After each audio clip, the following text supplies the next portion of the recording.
Достор, мен мектепти бүткөнүмө 20 жыл болду быйыл. Мен 2004-жылы International School of Prague бүттүм. Бул Чехиядагы алдыңкы мектептердин бири. Ал мектепте көп дипломаттар, фирмалардын директорлори, анан эл аралык фирмалардын кызматкерлери окуган мектеп болчу. Мектепти бүткөнүмө 20 жыл болуп, азыр карап көрсөм болот да, ким эмнеге жетишти. Ушундай чоңдордун, кыйындардын балдары бир нерсеге жетишти деп карап көрсө болот да. Менин классымда бир топ балдар Америкадагы жана Европадагы жакшы окуу жайларга барды. Эң кыйын жигит ал Оксфордко барды. Ал жигитти мен ишенгем, эмки Бенджамин Нетаньяху болот депчи. Аябай кыйын оратор болчу, анан акылдуу болчу. Анан Израилдин патриоту болчу.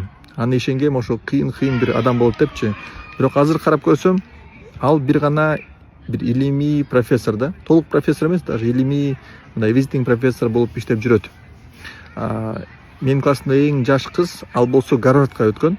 Гарвардка окуп, анан ошол жакта наркотикке кызыгып кетип, анан окууну бүткөндөн кийин бир нече жылдан кийин каза болду ошол кыз. Башка бир акылдуу кыз болчу, Нью-Йоркто окуган, ал болсо бир журналда редактор болуп иштеп жүрөт. Башка бир кыз элчинин баласы болгон, ал болсо Англияда окуп, азыр бир банкта менеджинг директор болуп иштейт. Анан менин классымдан бирөөнү бир Forbes журналдын миллиардерлердин тизмесине кирди, же Fortune 5000 деген кыйын фирмалардын тизмесине кирди.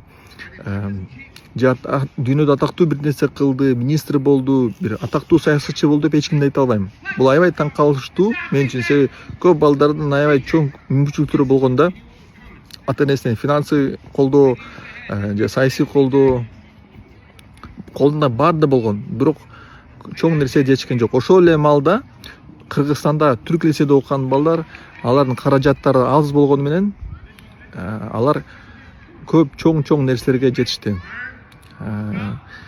Бишкектеги лицейдин балдары, Кадамжайдагы лицей, Токмокто лицейдин балдары чоң нерсе жетишти. Facebook'та иштеп жүрүшөт, Google'да келери чоң министрлер болду, элчи болду, саясатчы болду.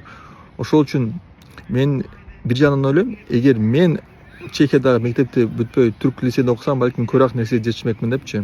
Ошол үчүн достор, жашоодо эмне көрүнүштүү, ким тырышкан болсо ошол жеңет.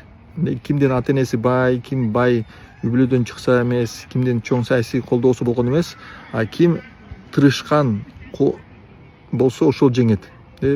Мен мектепте окугандар көптөрү кыйындардын балдары болгону менен көптөрү тырышкан эмес да. Кыргызстанда түрк лицейде мектептин балдары аябай тырышчак болуп, менин окуган балдардан көп ийгиликтүүрөөк. Ошол үчүн баарыңарга каалайм, балдарыңар тырышкандардын арасында окусун. Байлардын, кыйындардын арасында эмес, тырышкандардын.